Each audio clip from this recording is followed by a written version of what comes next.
G'day everyone, welcome to another daily Bible read and Bob Rant coming to you from the windy suburbs of Melbourne. Someone pointed out to me yesterday I didn't give my Port Phillip Bay view, so I thought, yeah, because I'm now doing it from my laptop, not my phone. I can just do more things off the laptop, so that makes it a little bit more, hopefully, interesting for everyone. So what I can do, though, is give everyone I'll just turn the laptop around and give you a quick look of our balmy Port Phillip Bay today. As you can tell, she's a bit wet and windy. If you look down here on the wave, she's a bit choppy as well, which is a bit unusual. So, yeah, we're heading for, still in the middle of spring, a bit of a cold front coming through again. So that is Melbourne on this, well, I'd like to say wintry Thursday. It's Thursday, isn't it? And there's my mate, my sidekick, JJ. As usual, he'll soon snooze off because he hates it when I'm talking on this, as those who've watched this before would realise. So I just plug in my power in just in case I go rabbit on too long. So, yeah, she's a bit wet and windy out there. I was going to take the dog for WALK, but I think we might both just stay inside and enjoy the heat and the warmth of inside. So, without further ado, time for our quick Bible read, and then we'll get into our rant, which is always good fun. And I'm just trying to find the right date. For those that haven't been with me before, this is a book my mum gave me. Every day it has a Bible extract, so I'm just reading through off that book. It's up to October 2nd. So it doesn't go through the Bible, just gives you different various extracts from all sorts of manners of the Bible. Today's is from Genesis 28, 10 through 22. Jacob's dream at Bethel. Sounds interesting. One of the ways God chose to communicate with his servants was through dreams. Jacob's vivid dream gave him great encouragement. Jacob left Beersheba and started towards Haran. At sunset, he came to a holy place and camped there. He lay down to sleep, resting his head on a stone. He dreamt that he saw a stairway reaching from earth to heaven, with angels going up and coming down on it. And there was the Lord standing beside him. I am the Lord, the God of Abraham and Isaac, he said. I will give to you and to your descendants this land on which you are lying. They will be as numerous as the specks of dust on the earth. They will extend their territory in all directions, and through you and your descendants, I will bless all the nations. Remember, I will be with you and protect you wherever you go, and I will bring you back to this land. I will not leave you until I have done all that I have promised you. Jacob woke up and said, the Lord is here. He's in this place, and I didn't know it. He was afraid and said, what a terrifying place this is. It must be in the house of God. It must be the gate that opens into heaven. Jacob got up early the next morning, took the stone from under his head, and set it up as a memorial. Then he poured olive oil onto it to dedicate it to God. He named the place Bethel. The town there was once known as Luz. Then Jacob made a vow to the Lord.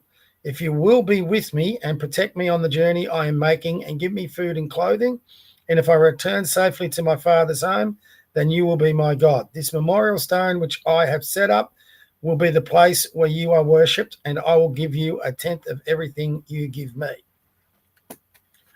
Tithing. For those who are familiar with tithing, people get into that a fair bit. So interesting, because I don't play these, just extracts that come out of this book. And sometimes I'm even surprised on how relevant it can be sometimes to the things that I'm either going through or I'm about to speak about. So, for example, one thing off my Bob rant today was I was listening to both Tucker Carlson and Candace Owens. I know. It's overseas, they're sick of hearing all that. It's a bit hard when they dominate your feed. Like if you've got an X feed, it's all over it. So if you don't listen to the news and you go onto X and or anything these days, any social media, it's just dominated by this, the whole Charlie Kirk, Tucker Carlson, Candace Owens, Megyn Kelly, all the real anti-Semites like Stu Peters. I mean, they are really, those ones, there's some real, Dan Blitz in there or whatever it is, they are really vicious anti-Jewish. Carlson and Candace Owens are anti-Jewish, but not to the degree those other two are. And there's others like that who, I can't remember his name. It'll come to me later. Myron Gaines, is it? I think his name is an African-American guy over there. He's, really anti-Jewish. And there was an ex-MMA boxer, or whatever his name is, Jake Shields. I could be wrong there. But anyway, roughly, if you're on X long enough, you'll figure them out. And as soon as you see them, you sort of just scroll past. But lately I've been pretty critical of both Carlson and Candace Owens.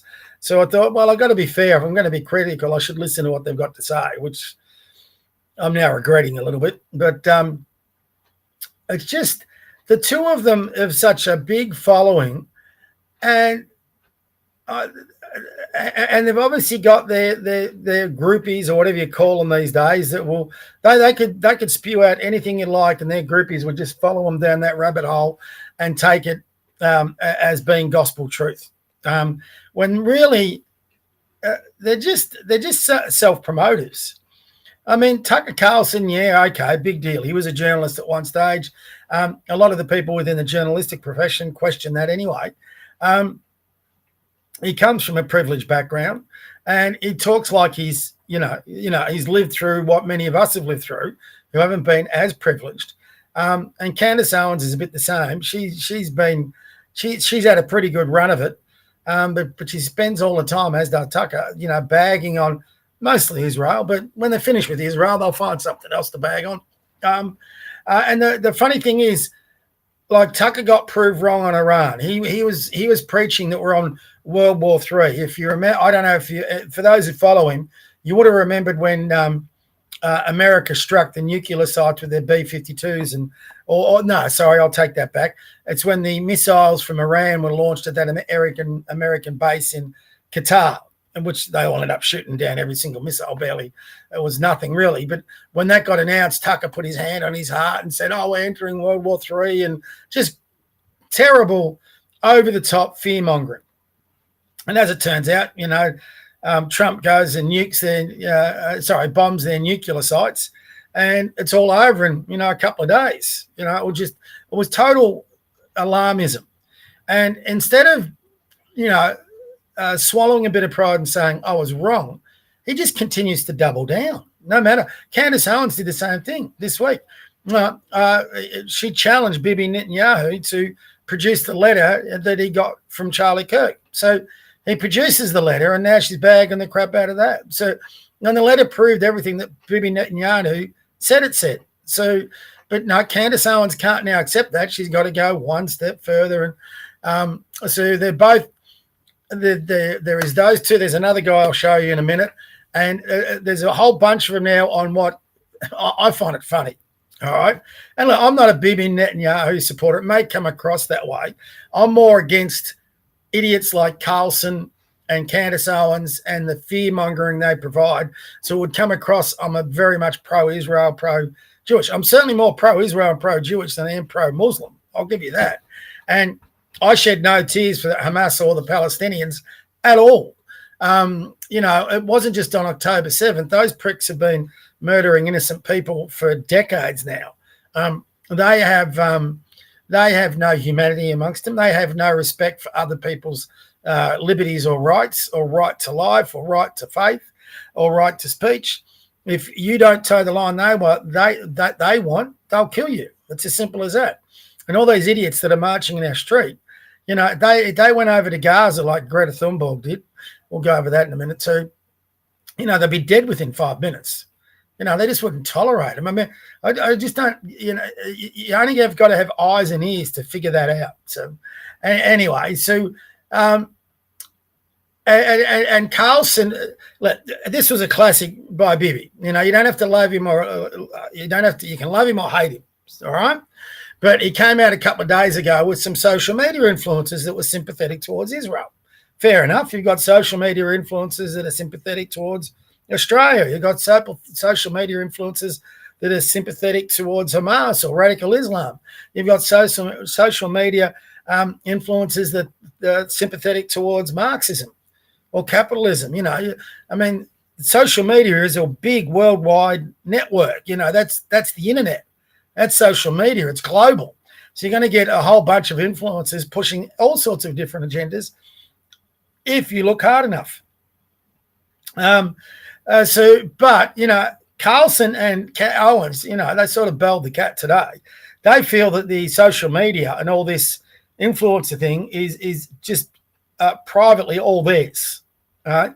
Because Bibi's come out and he dared to get influencers in more sympathetic, and they just chatted about how they can counter the social media influencers, the anti-Israel social media influencers, and messaging that's going on social media. Fair enough. What government would do that? Look at the ALP, how much they use the social media. The Liberals use the social media.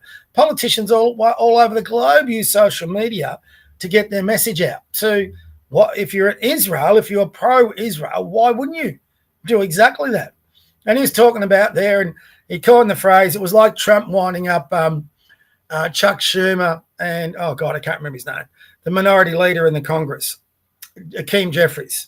And he put a hat, a Mexican hat, on the top of Hakeem Jeffries and gave him a stash and had a Donald Trump band playing behind him. It was hilarious. But, he's a troll, Trump. He just tries to wind everyone out, and he's brilliant at it. He gets his message out. And, one of the things in Charlie Kirk's letter to Netanyahu was exactly that. Find a way to fight back on the social media side. So, I mean, you could be leading a company or a corporation or a political party, and you get those sort of advisors in, and they will say exactly the same thing. You've got to have a strategy to control the messaging. That's been going on for centuries. I mean, Joseph Goebbels in World War II made it famous. The propaganda that he put out to convince the German people they were on the right, and everyone else against them was evil. So it's not like it's something new. And talking of World War II, Bibi called the woke right.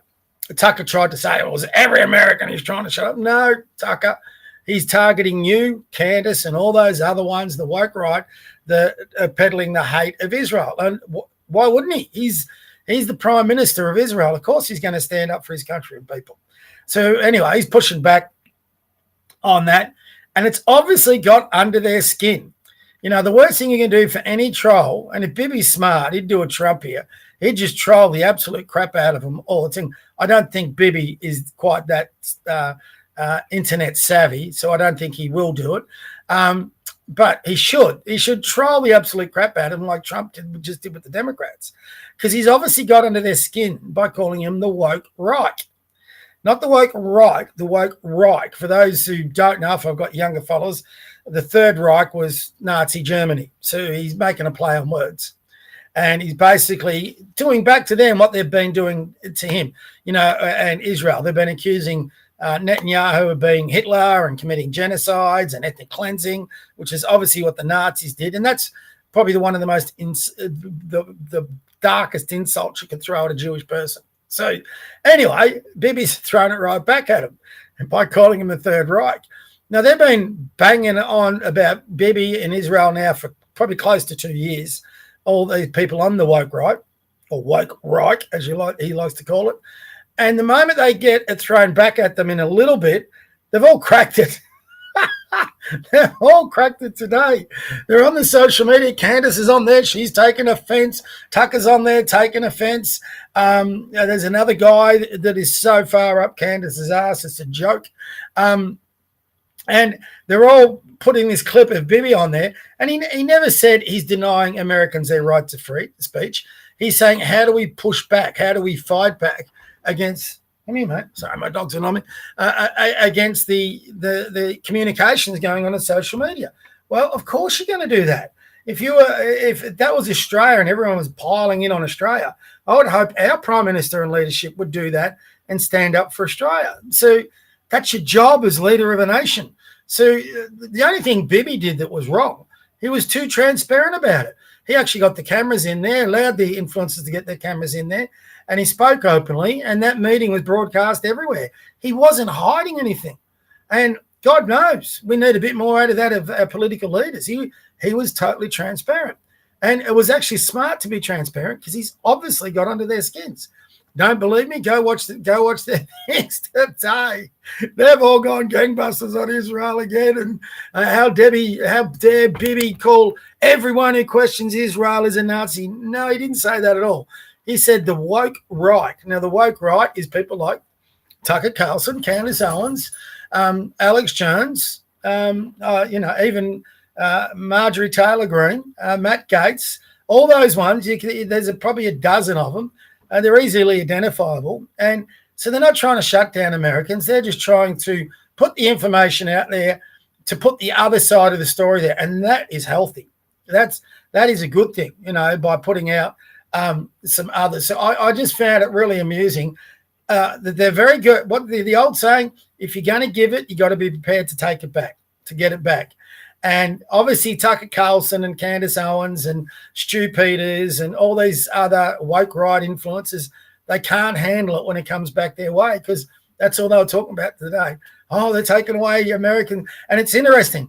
Tucker seems to think, by what he said today, that the internet is American owned. It's Americans, because he's trying to say that if Israel gets onto the internet and pushes out their message, he's denying Americans their right to receive information and express their opinions and free speech. No, it's not. It's a global thing, and everybody's allowed to get on there. Well, not necessarily allowed, but, there are, millions of people who get on there and push their own views, their own agendas, and then others push back on that. So if you're going to jump on the internet, you got to be prepared to cop it and, push your views, but people are going to push their views right back on you. So, even me, I'm nothing, but I get people jumping on the internet and pushing views back on me. I get called control opposition, a boomer, a Bible basher, it's a whole bunch of things.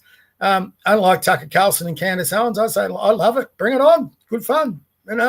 That's what we're on here for. You come at me, I'll come right back at you. That's fine. I've got no issue with that. People need to build some more resilience, toughen the hell up. I was very lucky. I think for some years I've told you this. I grew up in a family of 10 kids, and 7 of those were brothers, 2 were sisters, and we fought like cat and dog every day. So to survive in my family, I had to push back. Tucker Carlson needed a few more brothers and sisters, I think, as did Candace. They're so precious. And it was so obvious, I had to bring on this Sachs guy who's just historically an Israel hater. He sounds very intelligent. He's an intelligent man, and he speaks well. But once you've listened to him enough, he just pushes the same old tide line. How America's been taken over by these different groups and blah, blah, blah, and it's not the real government, all this sort of nonsense. Well, if you think that, you haven't been watching too much. Obviously, there's some lobby groups with every single government on the globe. If you don't think there's not lobby groups in Canberra every single day pushing their vile agendas, that just came out this week. There are foreign influences nefariously pushing in hundreds of millions of dollars to demonize fossil fuel companies. And their agenda is to get up this renewable climate change garbage to make our lives more of a misery. And they fund NGOs and climate groups and all this sort of thing. It came out yesterday. I'll see if I've got a copy of it. But that in my mind, for example, is treasonous. They're making all our lives harder to push their own renewables industry to make certain people more powerful and richer. So that's what's been going on now for a good 2 decades. So glad someone's finally called it out. So, all these agendas, all these groups get lobbied, and Carlson seems to take offense that someone who doesn't agree with his agenda, same with Candace, all of a sudden are pushing back. Well, engage, cross swords, have a crack at him, Tucker.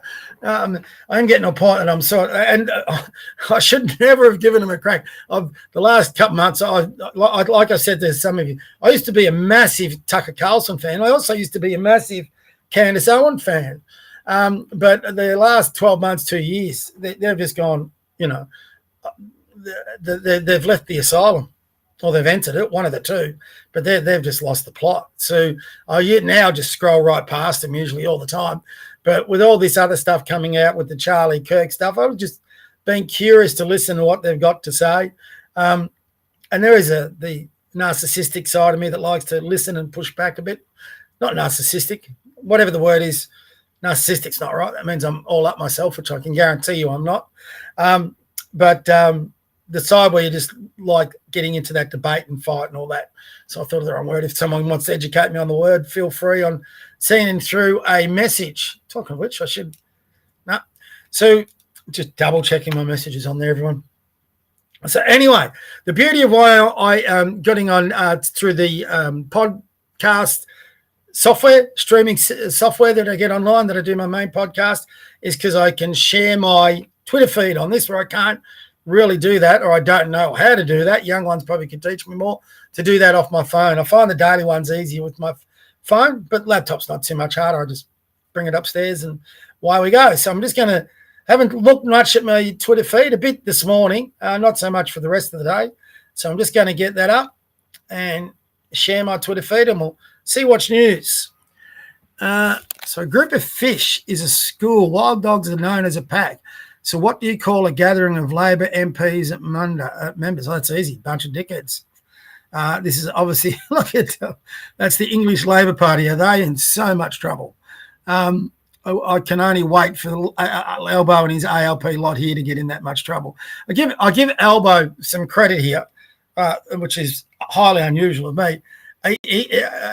Starmer is, everyone says Starmer's a smart man. I don't agree. I think Starmer's a really stupid man, or he's got some really seriously evil people behind him, because some of the stuff he's come out and said is naturally going to get your civil population up in arms. Elbow's been smart enough not to go down that path, even if he believes it, which I think he does. So, you know, the way Starmer labelled every rioter after those poor girls got slaughtered, and called them all far-right activists, when no, they were just ordinary mums and dads who were disgusted by what's going on in their country. And then he started locking a bunch of them up and for social media feeds. So Elbow hasn't gone that far. And then this week to come out and say, you know, we got a digital ID, bad luck, you're going to need it to work, it's coming in, like it or not. Well, you know, talk about politically stupid. So he might be a smart man, but politically he's very dumb. And Elbow, to his credit, is a lot smarter, has similar agendas, but a lot. This guy, Ryan Matter, if you ever listen to him, I did a post today. This guy's got his head so far up Candace's ass, he's licking tonsils. I mean, seriously. Every day he goes, oh, we've discovered this, we've discovered that. All he does is repeat what Candace puts on her episodes. He's actually piggybacking off Candace, and he's trying to make himself smart. If you say, I got in my feed, but he's on there fairly regularly now. But he just basically repeats and regurgitates everything Candace says. If Candace was off X tomorrow, he wouldn't have a show. But if you have a look, he's got big following. 286,000, that's decent. So he piggybacks off that. And you've got to be careful with a lot of these people. I'm not certainly one of them, I can guarantee you that. But they get it, once they get up to a big following as an influencer, they can earn substantial dollars off it. So the bigger their following, the more money they can earn. So this is where they start calling it clickbait. And this is what he's doing. He's getting a lot of clickbait off the Candace thing. You know, he just shares a name, puts it on there. You get a search, it comes up in your feed, and he puts this up. It's a reasonable presentation, but it's just all the same shit that Candace is saying. So here you see he's clicking again. He's re-quoting another one he's done. We'll go into it. And yet again, he's got Candace up there. That's all he does. He just spreads Candace's episodes. So, you know, it could be smart, but, you know, not particularly the one I want to watch. 1 hour ratio on the Porra and your black peeling done. That's all about.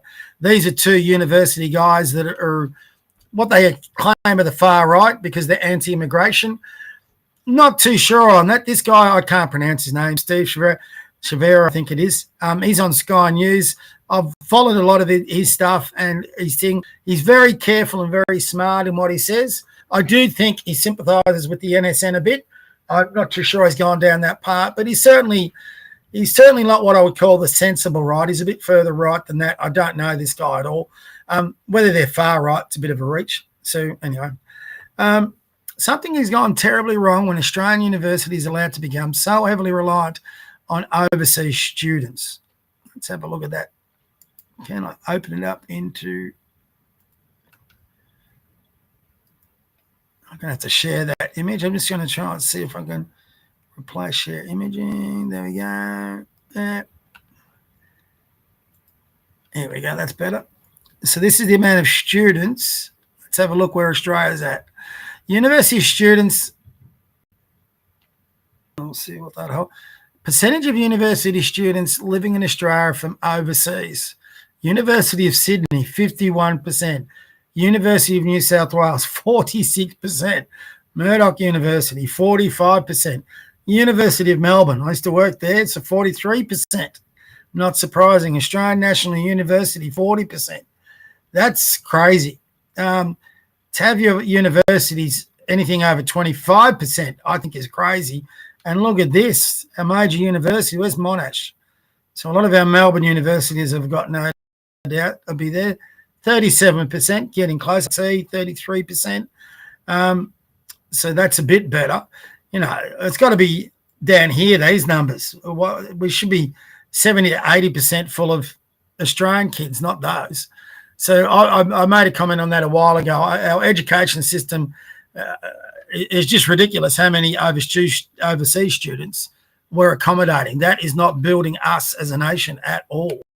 And it's all about the dollars. So anyway, that's kind of sad to read. So, and it's not good if that stops freezing. A little wonder they kicked up a thing.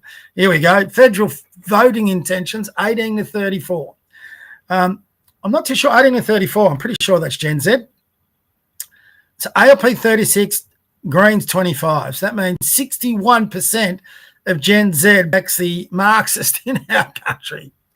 27% would back the Liberals or One Nation. Other, that could be anyone. Top, 0. And two-party preferred. So 18 to 34. That's crazy. That is crazy that it's that one-sided in that generation. What are these kids thinking? I mean, wasn't that long ago I was in that bracket. There was no way we had those numbers. You know, you always had the left in front, but it was not by that big a margin. That's crazy. That's insane. I've been saying for a while now I want to get hold of the younger ones. I'm going to try and do something before Christmas or in the new year to try and get that going and just find out why they're leaning that way. Which Victorian opposition and crossbench MPs chose to not to back the motion to scrap Dan Andrews' statue? Here. They had the numbers. They had the chance. Shame on them. Even his opponents gifted the destroyer of Victoria 50 grand monument to failure, paid for by you. Liberals, Nationals, Libertarians. Don't know who that was. Let's see if they give some names.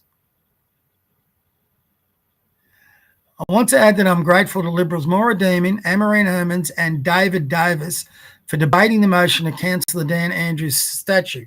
Here, bloody here.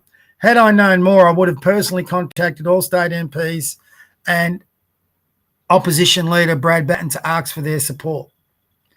Those that are controlled by the elder statesmen or controlled opposition cannot.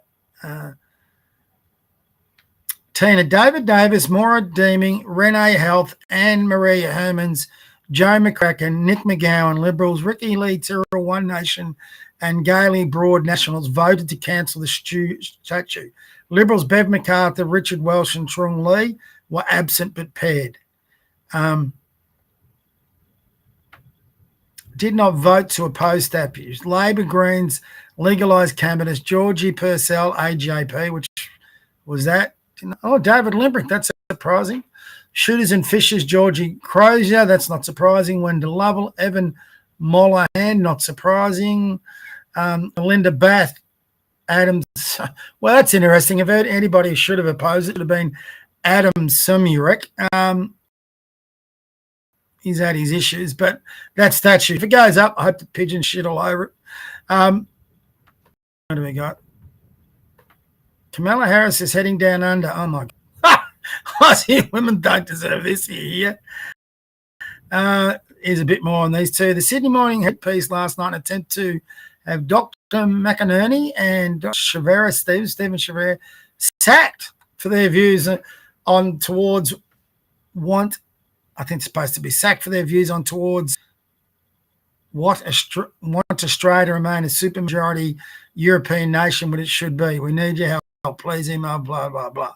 Look, I don't agree. Like I said, I don't know this guy, Stephen Chavara. I do. I don't necessarily agree with everything he says, but no one should be getting sacked for their point of view. That's just garbage. Unless it's I'll condition that. Unless it's a point of view that's inciting violence against others, like legitimate violence, not just what they call hate speech. The hate speech is used to shut down any speech. What else have we got here? Blah, blah, that's election thing. There we go. Tucker reports that at several points during the 12-day war with Iran last June, Israel army officers stationed at the Pentagon would storm into. One, I don't believe anything this guy says, and I really don't believe much of what Tucker says. I think we need to get it from a better source than Tucker Carlson or those two. They would say anything that would denigrate Israel. So you can only take what they say with a grain of salt. And they certainly all got exposed with that letter. So anyway, a new poll has shown 43% of Australian women think immigration is negative for the country, with 20% unsure. How can you be unsure? Recent male immigrants to Australia have been encouraged to further interact with Australian women to improve the perception of immigration. Oh, my God, who came up with that idea? What happened in England when the immigrant men, especially from Pakistan, interacted with English women? Oh, you got to be kidding. I'm glad I've read some of this. The other reason is calling out Nick Candace. She's making any critic of Israel look like an idiot. He doesn't care about Charlie Kirk. He cares about anything. Yeah, that's fair. Finding myself agreeing with this guy far more than I would like to. I agree with his ideology or anything like that much more, but he's making some valid arguments about some of this stuff. I saw something. This Israel, where is it? Seizes global summit for Teller and detains Greta Thunberg. I saw her this morning going on about how they've been violently kidnapped.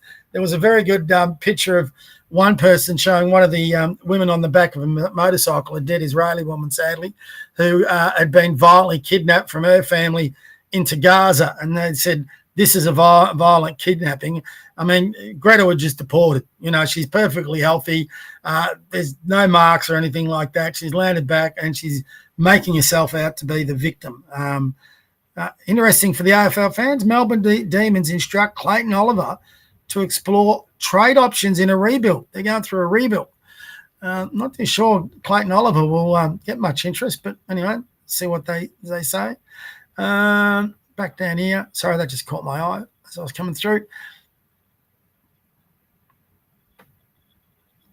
Sell your home in Victoria and Labor eyeing off a capital gains tax on the family home. The socialist dream is now a reality. Labor spent all your money. Now they'll tax your home for the rest. In 2026, vote like your home depends on. Would agree with that. Vote the ALP and Greens out. You don't have to like the Liberals, but we've got to get the ALP out. We can't have another 4 years of them. I mean, how ludicrous is that? You work hard, you save, you pay. It takes you probably 25 years to pay off your family home. You either want to upgrade or you want to downgrade. You might have raised a family. They've all gone in. You don't need a big home, and you just want to get a smaller villa or something like that. That's your property. That's your that is yours. You should be able to sell that for whatever you can get for it, and the government shouldn't be grabbing any tax.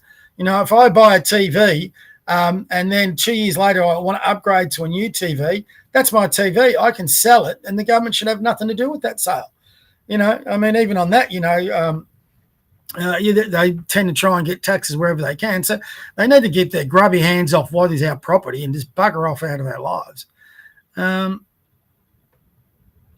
What else? Megan Kelly's wrong. Neutrality on right-wing anticism is moral. You get some of these guys, as much as I dislike Tucker Carlson, Mark Levino I used to like listening to. This is why I wish the Gaza thing would just get wound up. I used to enjoy listening to Mark Levine, but he's like Tucker's too much anti-Israel. This guy's too much pro-Israel. And, you know, I like being somewhere in the thing. They're both at the extreme end of the ends of that debate. And Megan Kelly, she is playing funny games here. She's trying to say that Candace and Tucker are friends. Well, they can be your friends, but you can still put your policy out there. This will be interesting. I was talking about this yesterday. A male incest pedophile, his victim was his 5-year-old daughter that he persistently and repeatedly raped and sexually assaulted, has been housed in a female prison. How does our Premier justify it? Let's have a listen. I think it would be deeply inappropriate for any Member of Parliament, Minister or Premier of the day to be reaching in to Corrections Victoria and directing the placement of any prisoner across the prison system. So let's be clear. There are strict and clear guidelines within which Corrections Victoria operate, and that includes the safety and wellbeing of all prisoners when it comes to the placement of individual prisoners, and that is the operational decisions that Corrections Victoria make every single day. And it's not just to guide the safety and wellbeing of prisoners, it's also to support the safety and wellbeing of staff. And I respect and support the work of Corrections Victoria to consider the placement of prisoners as appropriate across the prison system. I don't think there's much more of a vile person than Jacinta Allen. All she's doing there is ass covering. That's absolute garbage. The government is the top level of administration in the state or the country. If Corrections Victoria is getting it wrong, any MP, they're elected by us to do this, any government, any frontbencher, any premier, any member of cabinet has every right to question them, has every right to raise issues, just like we have every right to raise issues. We, in the domino effect, employ these people because of the taxes we pay. They've just put a bastard who sexually assaulted his 5-year-old daughter into a female prison, where he will probably sexually assault more women. She's got no respect. She's talking about respect for the corrections lot who put him in there, and obviously at the same time defending this paedophile, but she's got no consideration or respect for the 5-year-old daughter or the women in those prisons that have to share now time with this bastard. What a vile human being she is. And she comes out and defends it. And look at the looks of these sort of people. If you get these press conferences and you look behind at the people that are actually standing behind this evil bitch, because that's what she is, they're the worst of the radical left. I mean, she's as socialist and Marxist as you can come. Anyway, there's my twin. While I was coming to say, okay, Jeffrey said, he just put you to sleep, that boy. And this is what I'm saying. Here we go. So it's a coordinated effort from Tucker and it's a coordinated effort from council. Having a crack at thing. It is interesting. If you look at the sale of anything, whether it's TikTok, this is what she's going on about, whether it's a company, whether it's that land or whatever it is, if you look at the actual owners, you're actually going to provide, you can get links to just about everyone. So, for example, in England, in London, I can't remember the thing, but the amount of properties now owned in, I think it was London, I could be wrong, it'll be England. More real estate is owned in central London now by the Qatari royal family than it is by the English royal family. So if you want to get links to anybody, you can raise those links. Same thing with the Israelis. Well, a lot of or actually not even Israelis, this is Jewish people. So if you're a Jew, you're a Zionist. So the guy who's taken over TikTok, yeah, he's Jewish. And naturally, Candace and Tucker are going to be banging on about it. Well, you know what? Raise your own funds and buy TikTok. You know, that's just capitalism. It doesn't matter your background. If you got the funds and you can buy it, you buy it. It's not a matter of selling out. But anyway, who did she want to be bought by? You know, so whoever buys it is going to cop some flack. So all silly arguments. Albo's told the Financial Review there's no question his decision to recognise Palestine played a part in the peace deal. Albo reckons he played a part in the Trump peace deal. The guy's an idiot. Trader, patriot, blah, blah, blah. There's some silly arguments that are going on. I'm running out of what's this? I like this lady. If you ever listen to her, she's a libertarian. She's RFK Jr.'s right-hand person. I was going to say right-hand man. I would listen to her. She just exposed a massive cover-up. This is the most tragic and shocking story on X today. The government mass poisoned 1 million veterans and their families at Camp Lejeune then silenced and stonewalled the victims. Now victims, okay, that'll be interesting reading. Here it is. How can Albo claim that? What an idiot. This kid's got balls. Nuclear industry the nuclear industry mustn't waste this opportunity. That was my message speaking at the Atlantic Council on Nuclear Explain. Very impressive for a young kid to get as much thing. Here we go. Stephen Chevrolet, let's see what his defence is. Last bit. The Sydney Morning Herald has published 2 articles attacking me personally in the past 2 days. I am not famous. I don't have a huge social media following. That's true. 16,000, I've got close to 10,000. So why the attention from such an important newspaper? Simply put, the media sees that since the March for Australia protest and the Charlie Kirk assassination, the political right is becoming more confident and assertive.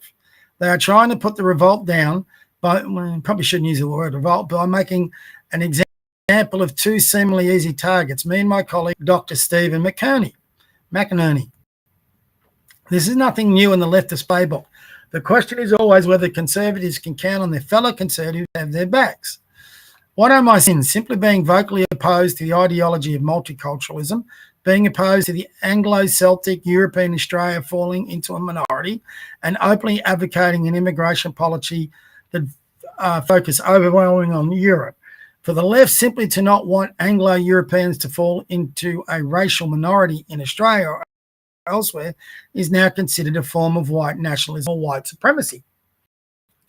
Unfortunately, a lot of conservatives have also ultimately bought into the leftist notion okay for Anglo-European Australia to become a minority country at largely built as long as those who replace them embody Australian values.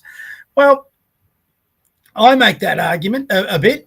I don't necessarily want to see the Anglo-European demographic to be going into a minority, but let's be honest here. The Anglo-European demographic in Australia is not having kids. They're aborting more kids than they're having. So, if we don't want to become the minority, we need to start having kids. It's that simple. You can't. They want the economy the way they want it to be. And I've got no problem with us having an Anglo-Celtic majority, but if you want that, have kids. Too many Australians are going that. A lot of the reason we're bringing in a lot of these immigrants is because we don't have that skilled labour. That's just a fact, to support the country as it is. So you can't have your cake and eat it too. Fine. If we don't want that, let's breed more. It's that simple. Anyway, don't be duped by this. Australian values as opposed to Australian Anglo-Celtic and more broadly European identity is little more than a Trojan horse for population replacement. Just open your eyes in the major cities and you'll see that it is happening. I'll come back to that in a minute. For those who read the articles, you'll see that at no point is there any quote from me that can be construed as in any way racist unless the meaning of racism is defined very broadly to include pretty much all conservative views on immigration. In short, the leftist view that conservatives are in revolt against their cultural masters and is trying to kill conservative pushback in the cradle. This is not a time for conservatives and patriots to retreat in fear. This is time to rally behind and support one another, just like the left never fails to do so for its members who openly espouse literally racist and terroristic ideas. Stand strong. God bless Australia. Okay.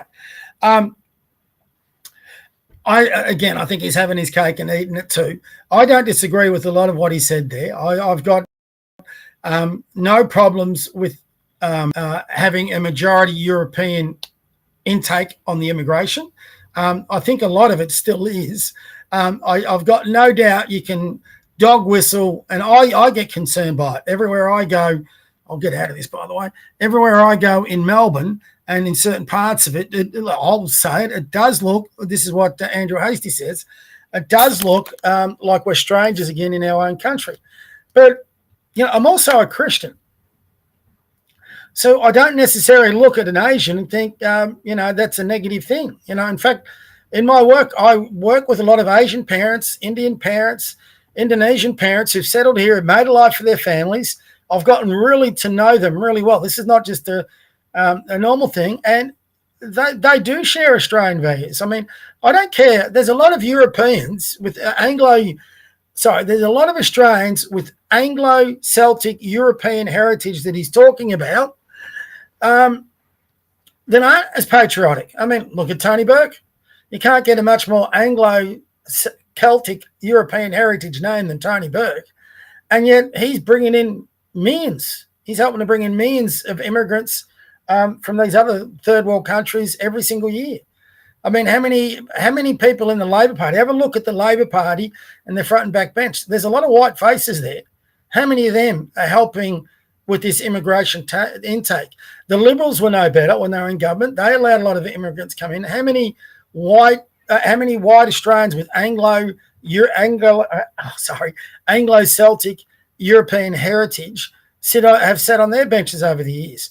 So it's just a bit simplistic. And he's very smart, and he is dog whistling. I don't care what you say. He's dog whistling to the NSN. That March for Australia has got a lot of NSN elements around it, whether they're sympathisers or whether they're just straight out NSN. And there's no denying that if you know their accounts and the people behind it. Yet he's pushing it. So he's involved with it. There's a lot of conservatives like me who've said, no, I don't want the flag that my father fought for associated anywhere near people that share neo-Nazi views. That's what my parents' generation fought against. That's what they died for. So there's no way I'm going to associate with that. But Stephen's got no issue in association with that. Now, do I think he should lose his job and be sacked? No. I mean, if that's what they're calling for, that's ridiculous. He's allowed to put forward his arguments. I'm allowed to put forward mine. But in his response, he's slandering a lot of conservatives in there that won't toe the line he wants towed. So he's playing the same game as the left. If you're not backing what I'm saying, you're not really a conservative. Bullshit. I don't back what he says in a lot of things. That doesn't make me any more or less conservative than what he is. I still believe in our heritage. I still believe in our culture. I'm still proud of our Anglo-Celtic links. I still think we should be welcoming a larger European intake. But it doesn't matter what sort of intake we take in immigration. It goes back to what I just said. Unless white Australians or the white immigrant intake changes its attitude to bringing life into this world, we'll breed ourselves out of existence anyway. Be as critical as the Indians and the Muslims and a lot of the other ones as you like, but they have kids. The number factor will just get us in the end. If they keep having 8, 10 kids to a family and we keep having on average 1.5, we'll end up becoming an Asian community. There's just no going back from that. Now, back when we were, like I've said to a couple of you before on this thing, I come from a family of 10 kids. It wasn't unusual back in my day to meet other big families. Mum and Dad used to befriend a lot of them. So we had a family that down the road that had 11 kids, another one down the road that had 8 kids. And all us kids would get together and play cricket and have a ball. Now you have 2 kids and you get a vasectomy. You can't have any more, because everyone's hooked on their good things in life, their trips overseas or the big mansions or the flashy cars. They're not so much as hooked on having kids, raising families, teaching them values, building society. We can't sit here with if you got rid of every immigrant family, that's apparently people with immigrant links since we became a federation. I could be wrong here, but it's roughly about 1/3 of the population. So, okay, let's deport them all back. Let's deport 1/3 of 27 million. So that's roughly 8-9 million. So let's say it's 8 million at best. So out of 27. So we're down to about 19 million on a large continent. Tell me how we're going to make that continent work with that smaller population. How do we defend it? How do we get the resources that we need? How do we produce with the manufacturing, all that sort of thing? I mean, this was the door that opened up the floodgates. If people are being fair on this, this was the door that opened up the floodgates to us having to bring overseas immigration in because we just weren't having enough kids. We don't want the inconvenience of a child to kill it. That's your son or daughter that you're killing. So, look at the abortion numbers in this country. We are. I hate to say this because I think it's true. I think we lean more towards the left these days than the right. So politically, we're committing suicide. So you can't become a Marxist country and hope your society, as you know it from an Anglo-Celtic heritage, from our European ancestors, will survive. Even our Anglo-European ancestors were smart enough to get rid of the Bolsheviks and send them to Russia, So you know, I think it's a lot more complex argument than what Stephen's putting out there. And, you know, he's dog whistling to those that aren't smart enough to listen to all sides of the debate. And, you know, it's all black and white. Like, literally, it's all black and white. If you're black, piss off. If you don't share my white skin color, piss off. Well, there's a lot of really good people out there that can be as Aussie as any of us if given the chance. And now, if they're not, and, you know, what's the name of that Greens one? I can't remember.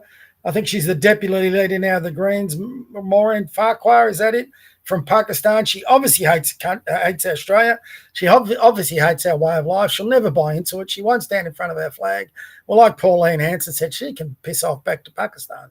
You know, so I've got no issues with that. But if we had a Pakistani come over here and they adopted Australian culture and were prepared to get a job and raise a family and really buy into what we are doing as a country, I've got no issues with that. None. And none of us should, you know. As Christians, they're our fellow humans, but this is a Christian country established on Christian values, on Anglo-Celtic European values, and that part shouldn't change. It's that simple. So anyway, a longer episode. I'm sorry, I've gone way too long today with the babbling. Maybe that's a negative of putting my X feed up. Now you know how it gets me fired up sometimes when I go on. That'll do me for today. I hope you enjoyed it. I'll come back again tomorrow. Again, it'll be sometime in the afternoon when I finish doing. Actually, it'll have to be before 4 because I've got work on tomorrow night. So I'll have to pull my finger out a little bit and get onto this a bit earlier. So anyway, God bless from me. There's my boy out at sea. Look, he's bored out of his brain yet again. JJ, want to come and say goodbye? Come on, come and say goodbye. Come on. He's stretching out. He's a duffer. So, all right, we'll see you all tomorrow, guys. All right, bye. God bless.